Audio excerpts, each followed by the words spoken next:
Are you harboring unforgiveness in your heart? Do you realize that whether you're not forgiving yourself or somebody else, that it can be affecting not only your personal life and your peace and happiness, but it can also be affecting your business? So stay tuned because we're going to be sharing why forgiveness is for you.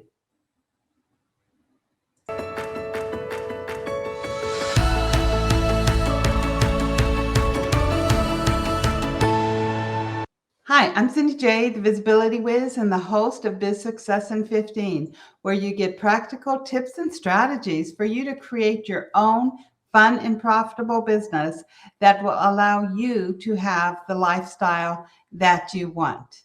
Today, we're going to be speaking to Brenda Adelman. She's an award-winning actress, speaker, coach, and recipient of the Hero of Forgiveness Award.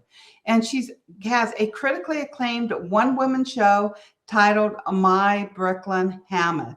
So help me welcome Brenda today. Hi, Brenda. It's a pleasure to have you. Oh my God, it's so great to be here with you. Thanks for having me. Definitely our pleasure. So, the hero of forgiveness.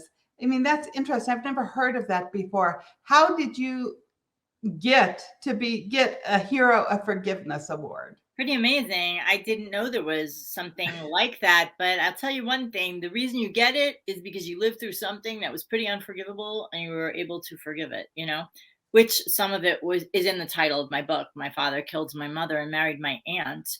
And I think I got it because I have been such a stand for looking at your life, looking at our lives and being empowered by whatever has happened. I've talked, given a lot of talks, I've coached, and I've also done workshops for women prisoners, youth at risk, many different communities and domestic violence coalitions and things like that. It was in Hawaii that I was just visiting on vacation. I had this inner guidance to go to a service at Unity Church on Diamond Head, I remember. I went with some friends, and one of my friends was talking to someone, and it turned out, and he was telling him about my one woman show. That guy was like, "Oh, my girlfriend is on in the forgiveness group here." And then we ended up at the meeting. I ended up talking about my show, teaching, and one thing led to another. And the person they were honoring that year when I was there, they really wanted a recipient in person. And it was someone who had been in the Holocaust, and the person was very sick. So they were like, "We would like to honor both of you." And I ended up getting the award. Mhm. I absolutely love that. And so, whenever we talk about the unforgivable, so can that is that typically whenever we're forgiving the unforgivable? That's typically whenever somebody else has done us wrong. So, before we jump into that, how about forgiving ourselves? I remember I yelled at my mother once and I felt so bad. And I called her up 3, 4 times a day, maybe more, for a week, just going, I was devastated, kicking myself in the butt. Couldn't believe that I yelled at her. And I kept going, Mom, I'm so sorry I yelled at you. And finally, after about a week, she said, Damn it, Cindy, I forgave you the first time you asked me. It's time to forgive yourself. Yeah. So, when somebody's really struggling to forgive themselves for something, what advice do you have for them?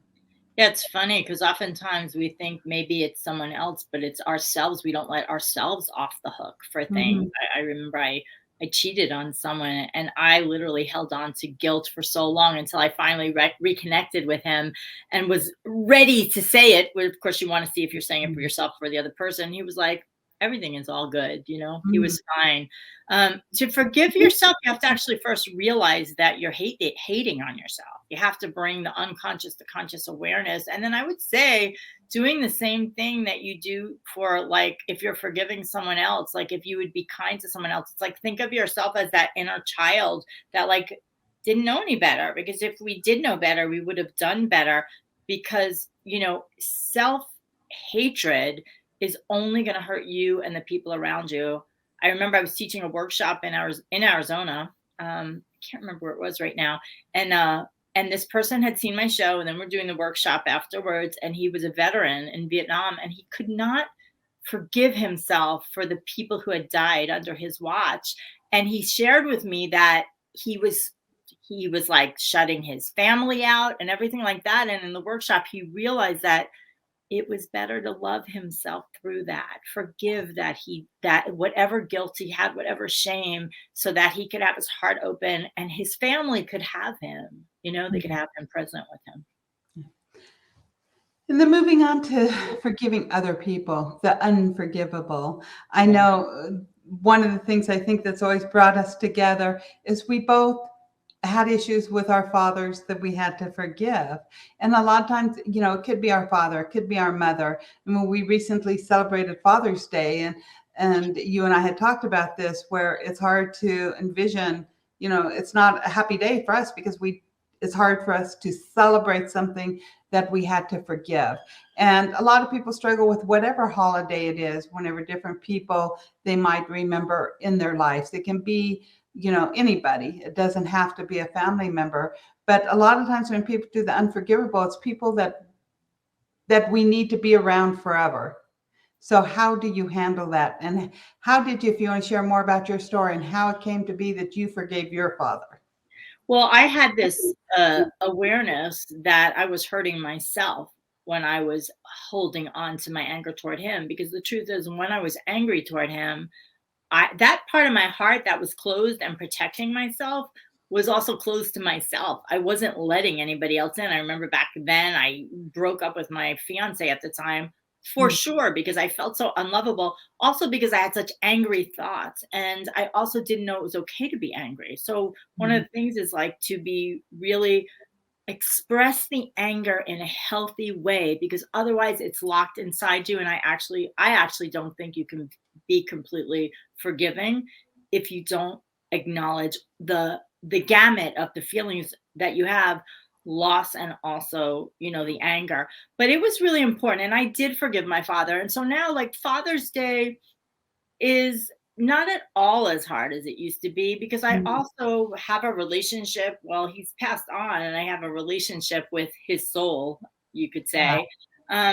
But for clients, when I work with them and they have to like be at family gatherings and things like that, I always say you really have to set a healthy boundary. So here's the thing too: I don't think I could have forgiven my father the way I did if I didn't set a healthy boundary too. And for me, I took him to court for wrongful death after he got out of jail, but I did not do it from a place of I hate him, I am punishing. I went from I love myself fiercely, I need to do this for myself.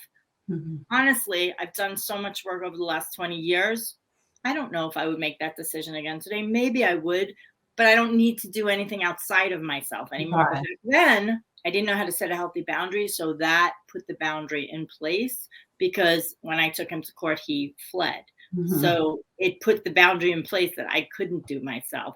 But with clients who are going, I say limit your time. If someone is still abusive, do not see them. Why are you doing that? Or set a boundary like, hey, if you start saying this, I'm leaving. Just we're adults. I think what happens is when we're in these relationships, we forget that we're not still that we depend on the person. Like, you don't have to be around someone just because they're your family of origin. And if you choose to be, you can teach them. You can set boundaries. And as we love ourselves more, I just find naturally, as we love ourselves more, the people around us change, So it's like really conscious about that self-love and where you're not loving yourself, and have those boundaries around yourself. This self-love and boundaries are so important also. Now I know, like, mine is so different than yours. Like, I never really had a loving father, never. I could never relate, and I'll never be able to relate to a loving father. I have, the closest I come is thinking of my uncle, and he was a very, very good man, and he was really the only positive male figure I ever had growing up. Yeah. So, but with you had this deep love for your father. He was your hero when you was a little girl. And so when somebody does something that you love and you admire, and they do something that blows you out of the water, I'm sure, like when he killed your mother, how do you even begin to process that? Yeah, what I had to do really was learn to trust myself and trust my instincts and not it's like really taking sovereignty over who we are versus being brought up and like adoring someone, like separating who someone's soul is from their personality. And a lot for me was looking back on my life and saying, okay, there were all these signs, but I was just making it okay because he's my dad that I adored, not knowing at the time what narcissism was and stuff like that, right? So I what happened ended up opening me up to what was really going on in the world. So, but it's like that's an extreme example, but how many people do that? We project onto someone who's cheating that they're Right. like not doing it, or project onto someone who's an addict, oh, they're not really doing that. Like it's about conscious awareness, not making people wrong for whatever actions they take, but actually knowing that when you set a boundary, there will be consequences and being okay with those consequences. Or if you're going to live with someone or deal with someone who is not telling the truth, it's like, know that instead of buying into this falseness. You know what I'm saying? Right. Because if you're false, your inner knowing knows that. It knows you're not being true to yourself. So then how do you work on self-love when you're not being true to yourself, you know? And that's so interesting because with my father, he just was not a. Obviously, I understand something had to have happened to him for him to do some of the evil things that he did. But I have came to the point where I don't love him or hate him. He just Yes. was. Yeah. And whenever I tell people about Mhm. him, and it's because I had to lie for most of my life that he was a good man, Yeah. I just say he was a MF bastard. That's what I call him because that's what he was to me. And a Right. lot of people are like, "Oh, you haven't forgiven him because if you did, you wouldn't have to call." But to me, that's my truth because I had to lie for so many years. And I also think that it's very personal to every person, Mhm. and everyone's at a different stage of the journey. You know, it kind of reminds me, I don't know. Honestly, I feel like for you and for me, as long Mhm. as we're in this body, maybe there is work to do. That's And this true. is where I am now. It's like I thought I forgave my father a million times over. And then when he died, I had like a big reaction to it. And I actually had another layer of healing because I didn't even realize, so unconscious, my inner child was like, my dad's going to come back. But then when he died, you know what I'm saying? But I thought I was completely healed, you know? And it is like, with my ex-husband, um, naturally we had a lot of good times. And I always say I knew his heart. I knew him better than anybody else did. But also he hurt me probably more than just about anybody else too. And when he died, I was grieving for him so hard. My current husband said, "Gee, I hope you're at least half that sad if I die." And I was like, I just couldn't. It shocked me how much I grieved over him. Like Right? That's what I'm saying. totally. It's like we are these ever evolving people. I had a huge breakthrough. Like, okay, so I've been performing my show for well over a decade, processed all this stuff about everything. And then, inner process to your master's degree in Mhm. spiritual psychology, teach this stuff. And then I was doing and this is why I love telling our stories, right? Because we heal at another level. And I was doing my show in Mexico, and the Father's Day before, talking about Father's Day, I got an inkling that I wanted to go to a shooting range with a friend of mine who had, access to it. And we went because I used to shoot guns with my dad. My mom died. He killed her with a gun. But I was like so afraid of guns and this and that. And I used to love shooting them. So I went to the shooting range and I'm a good shot. And I remember taking the target sheet home. But it was like, have you ever gone shooting? I have. You know how they have these cartoons that are like alpha males and stuff. That was like my dad. So I brought it home because I was like, maybe I can use the target sheet in my show. But then I was like, really, like, it was before Father's Day, actually. I was like, really, no, that was on Father's Day. It was my life was not working. I was blocked. Mhm. And so around the holidays, I was like, I need to do a fire ceremony and put the target sheet in there. And I did it, and something really released. I didn't know it. But when I went on stage the following month, when I did the same scene I've done hundreds of times where I'm accusing my father of trying to find out what happened, instead of being angry and yelling, I literally broke down sobbing on stage Mhm. And if I didn't have all the acting training I have under my belt and the psychology work, I would have just been blubbering on stage and not been able to finish the show. But what happened was I did the show a couple of days and I worked it through my system. And what happened was is that sadness was unearthed because it was underneath the anger and it healed something in me. And so that's Right. why I'm saying, like, I thought I was completely healed, and yet this bit of anger, Mhm. this sadness was underneath it. And of course, then when the sadness was able to open up, knowing I'm safe, my heart opened more. And so, going back to our topic, why forgiveness is for you. So, can you explain that a little bit? Yeah, And I mean, just like, it doesn't just have to be a father, it can be an ex spouse, an ex lover, it could be your yeah, kids, well, just it like could be that, what I anybody. just said, it's like I Mhm. was on stage. That forgiveness, that other level of forgiveness let me be open. And I'm Mhm. sure it also helped me to fall in love again, the next Ah, stage. If I had, and even back when my mother, when my mom, when my mom died, and then afterwards, when I was really closed down with the unforgiveness, and then I got into my master's program and I was working on self love and inner child's work and everything. And then I fell in love again. And I ended up being married for 13 years. And, having, we adopted our son. Like, I wouldn't have been able to have a family again if I right. had not done that. I would not have been able to tell my story on stages all over the world if I had not forgiven. Exactly. Um, if I had not forgiven myself, even let's say for cheating, I don't think I would be able to get into another relationship because I felt so bad about it. And I've Right. been cheated on. It's like, I don't know. It's like we have everything inside us. Like, Mhm. um, you know, it's like forgiveness is really just letting go of something that is hurting you.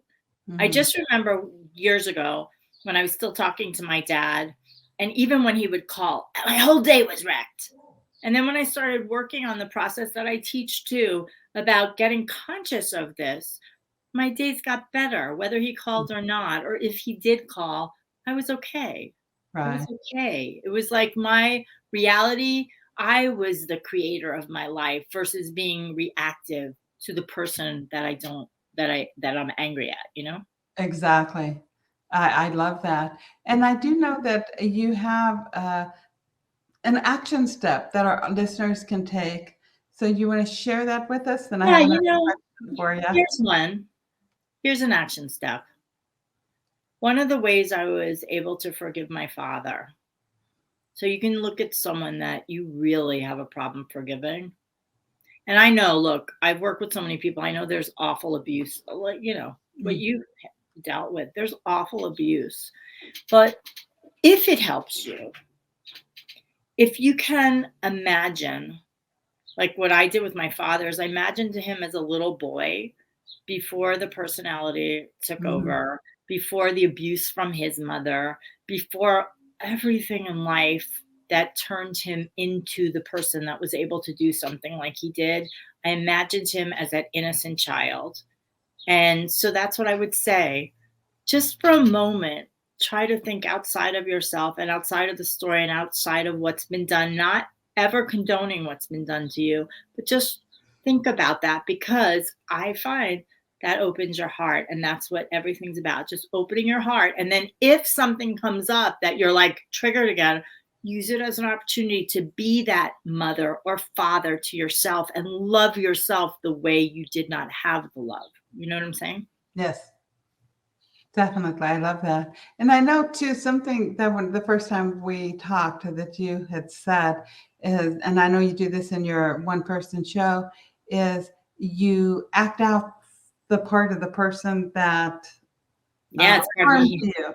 And I know that that helped me um, have more compassion for my father. How did you do that? Oh, you mean me saying that helped you, or you Well, did you something like saying that? me, no, I didn't act it out, but I thought about it a lot. I thought about what his feelings and his I thoughts and love who that. he And you're was. talking about, like, we talked about that like 2 years ago or Well, more. before I wrote my book, you inspired me to really sit down and write my book. Thank you. Thank So you. it's, Yeah. but that, and that too. So, I would like to add, like, yes, definitely go back to that young child and love it and give it love. But also, you may want to take 15 minutes just to start writing down what the person, their side of the story, what's their story. Whenever you cut out all your emotions and you just do their story, whatever it is, you see them more as a person versus a monster. Right. And actually that is a little good lead into the gift, because I'm in my But gift. before you share the Yeah. gift, though, But I just want to say I have an exercise about that in it. Okay. oh, okay, cool. Before I share the gift, I would like to ask you too, how does unforgiveness hamper somebody's business? Oh my God.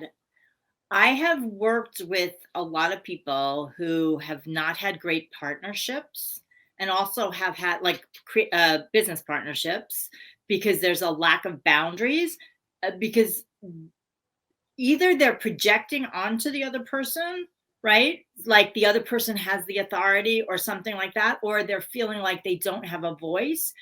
I would always say go back to the origin story. Go back to where it was when you were growing up that you didn't have a voice, so that you can have a voice when you are doing a collaboration, let's say. And then also with clients, having clients that respect you, having clients that